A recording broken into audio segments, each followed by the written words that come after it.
Hi, my name is Rizal Rozhan, and I'm one of the coordinators for Men Against Toxic Masculinity, or also known as MAT. MAT is a group of men who talks about gender equality but from a masculinity perspective. The challenge for MAT in Malaysia is because it's such a largely patriarchal society, it's very difficult for men to come up and own up to their mistakes and then to become a better man.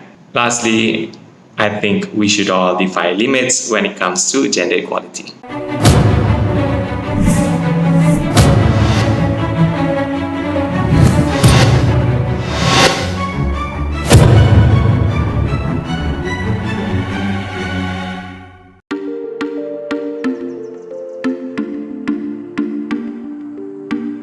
And you have veered off to another topic on child marriage, right?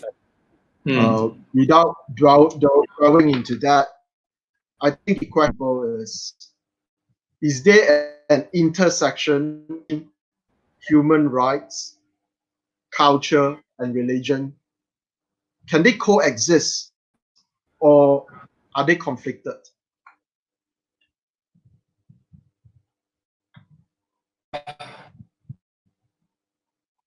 So the only conflict that stems from between religion, human rights, and what was the other one? Culture, is because people who are in positions of power, they want to control certain narratives. They want to keep status quo.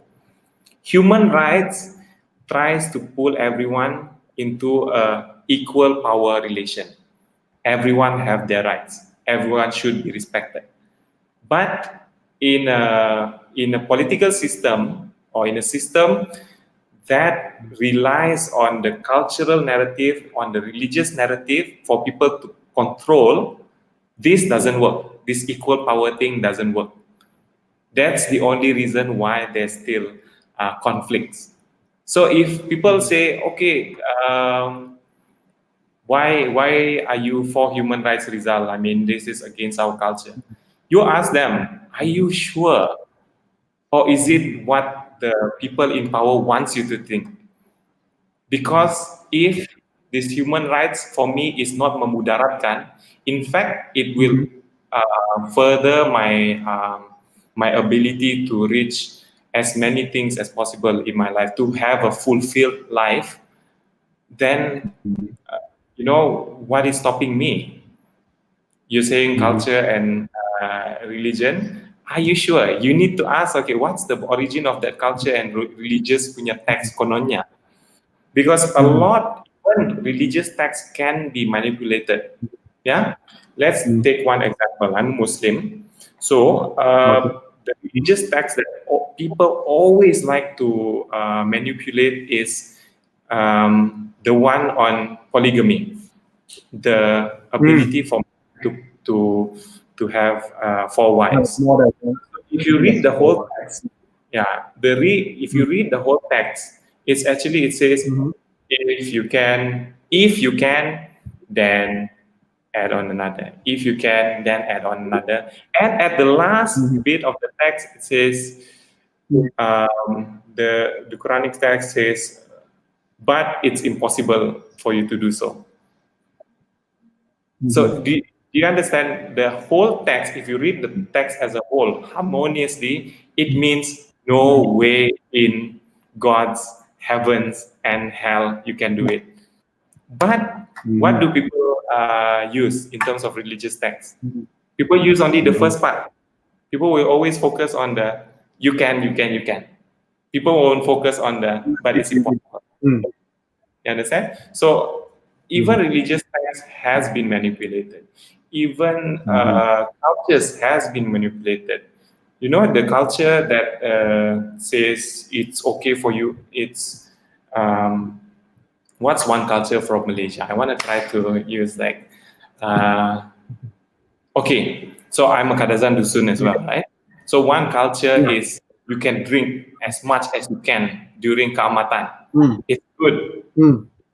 I would challenge that. If I'm driving, I would not drink. I mean, I can't drink anyway, but mean, I would challenge True. that. So if these cultures and religion, texts or whatever information you get is memudaratkan, why are you still continuing it? I think that's my whole take on it.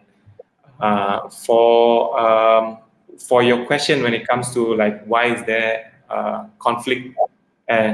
Sorry, it coexist together? I think yes, 100%. The only reason why it cannot coexist together is people have political goal.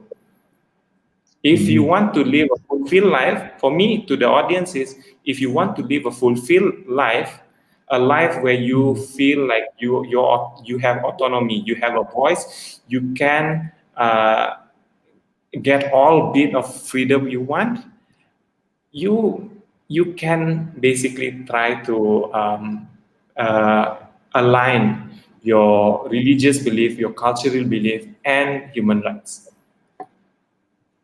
I see.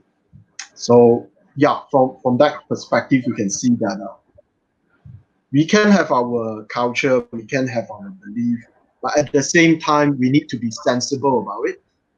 Mm. And yeah, we need to make right judgment, right, on when can we adhere to it and when we must perhaps take a better path. Mm. I think for your very long career in NGO, what Mm. is your most memorable experience?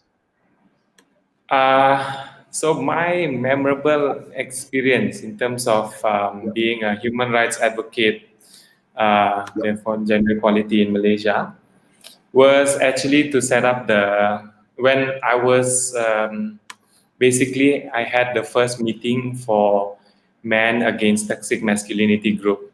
I thought that was very powerful Mhm, because by that time I mhm, was about like 3-4 years into human rights in Malaysia, and because I was employed by or I was in Empower, a women's rights organization, mhm, I always spoke about gender equality from that viewpoint of a female, basically mhm, from that angle that says, okay, you need to give more rights to women, you need to give more rights to women. But I've never really spoke about gender equality from an understanding what is masculinity punya angle in Malaysia. mhm, So when we were setting up the Men Against Toxic Masculinity group, and during the first meeting, I thought that was very powerful. I think that's the time where I understand what it means to be vulnerable as a man, what it means to be accepted when you are vulnerable, and what it mhm, means to understand yourself better and to love yourself better. Uh, so while I think it's fundamental that we give women, or so the society respects emancipation of women and women's rights, mhm, I think these are fundamental things. I wouldn't be the best person to talk about that because I don't feel the need for that as much as a woman mhm, who are suffering from their mhm. rights being trampled every day. Sorry. So what would be important for me was to discuss about men because that's how I can try and advocate for change. And this is where it gets tough because Mhm, for men to be in a women's rights movement in gender equality, there's many instances where I see people like salute men for saying the right mhm, things when it comes to gender equality and talking about women's rights. Wow, we can see them as hero, and I do feel that sometimes too. But I felt weird about that because it's appealing because we um, we don't take the hits. Basically, when men talk about women's rights, other men mhm, won't be as vicious towards these men compared to mhm, women talking about women's rights. You understand? mhm, So women who talk about women's rights in Malaysia, if you remember, there are a lot of cases, but you can mhm, just see the body shaming, the abuse online. Um, mhm, I'm not sure. Sorry, I can't remember really, but whether there's like physical violence. Oh, there are physical violence. I mean, some of my friends, their mhm, cars were being basically their cars were total. People destroyed their cars because they were involved in the women's march. Imagine how people can go to the extent of which, if you're female, if you're a man, nah, it's good. You look like a hero. Paling-paling pun for men who talks about women's rights with the you're a better male, you are soy boy, you are not a man, this kind of jibe. But for me, I just find it very, very funny. So for what's more tough for men is to talk about other men, to talk to other men and say, hey, you got to stop being violent towards women. You got to change yourself and become a better man. And I can tell you very honestly from my experience, I know for a fact that my guy friends are very, very uncomfortable with me because of my ideals. It's hindered me from access to locker room talks, which I don't really want anyway. I also do not participate in their bro code, you know. So for me, setting up of MAT, or Men Against Toxic Masculinity, marks the real task for me when it comes to journey towards gender equality in Malaysia, which is to talk to other men. What kind of outreach or projects that Matt has in line? Like, do you organize talks, or you have an online video content? What is it in the pipeline? In the pipeline, I'll be very honest, not many. We are even like, we are still stuck when it comes to, and most of the bottleneck is actually from me. That's why I just need more help from other men, to be honest. The bottleneck is me. I was supposed to like set up Twitter accounts or any outreach kind of accounts, external communication accounts. But in terms of we do have a few activities. We had a few activities as well. So I shared with you my screen just now, but basically that I will share again. Yeah. So basically we had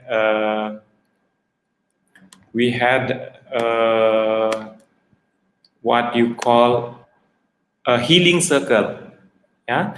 This healing circle is actually a session for men to practice mindfulness, releasing and deep listening to heal the mind, body, and spirit. Because for a lot of men, the reason why they are violent is because they are frustrated, but they vent their anger and emotion in a way that's supposed to be masculine,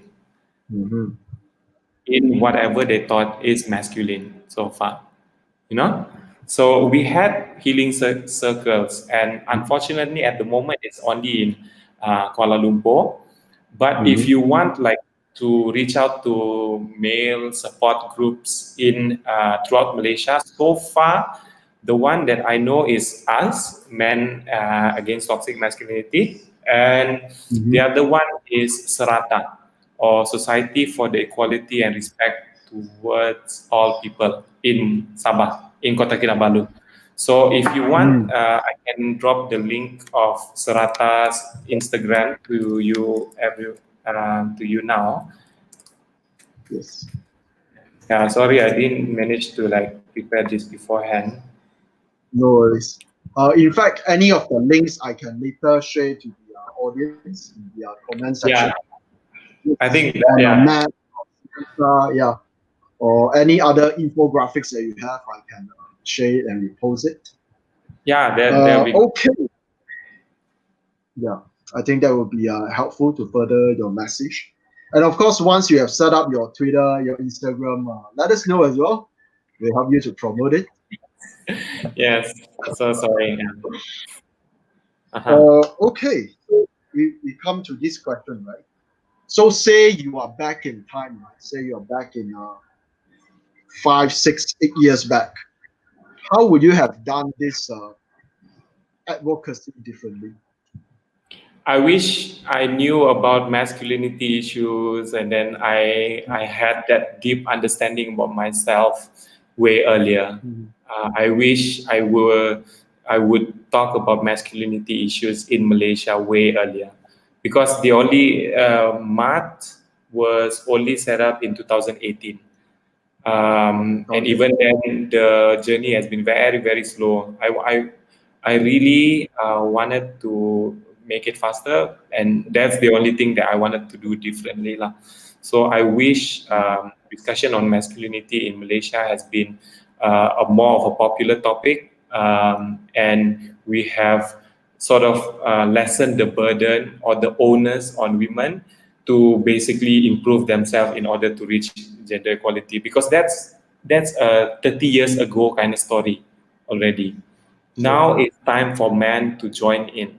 It's now time for men to change and give that space and enable that space for women to sort of develop in Malaysia. You know that we lost a lot in terms of GDP every year because of our women labor participation rate only. If we manage to put our women labor participation force as equal to the male, because right now man is about 86% and women is about 50 something percent, right? If we manage to equal that, right, we are going to add about 12 billion into our GDP. Imagine that. Yeah. Yeah, lack of women participation at all levels. Yeah, and because that's entrenched patriarchy in Malaysia. So let's sum up with, for those viewers who are still with us. So Rizal, do you have like one final message that you feel like you want to share with our audience? Right. So I said that earlier, but basically, I would like to see, my vision is I would like to see a Malaysia that puts lesser burden on women in order to get to reach gender equality. I want to see a Malaysia where issues on we are comfortable talking about issues of masculinity. We are comfortable to be for men to become better men, and the path towards gender equality is easier and is more clearer because men are helping out. Yeah. So because of this, I hope it creates an enabling environment for a development felt by each and every single person living, walking, breathing in Malaysian soil. So my message would be for men to start discovering themselves, to learn more about being a better man. How to do this? There's a few resources. There's the Good Man Project. This one is US based. There's Aliansi Laki-Laki Baru. That one is from Indonesia. I think it's more closer to home if you want resources. I'll share this link with Hugo Tan, and then you can share with our listeners today, our viewers today. So, and then, unfortunately, in Malaysia, like I said, we don't have much of a centralized resources. I know some of my friends are trying to do it. We are also trying to do it when it comes to our outreach. So rest assured, it is coming. But if you want more idea on like masculinity in Malaysia, you want to learn more about yourself, you can email me. My email is rizalrozhan@gmail.com. We can talk. Rizal Rozhan@gmail.com. I will drop that in for the viewers as well. Yeah. I think the most important thing that we can take away from our session with Rizal today is there is a need for change of mindset. There is a need to challenge our worldviews consistently, not hold on to it rigidly because someone in power told us so.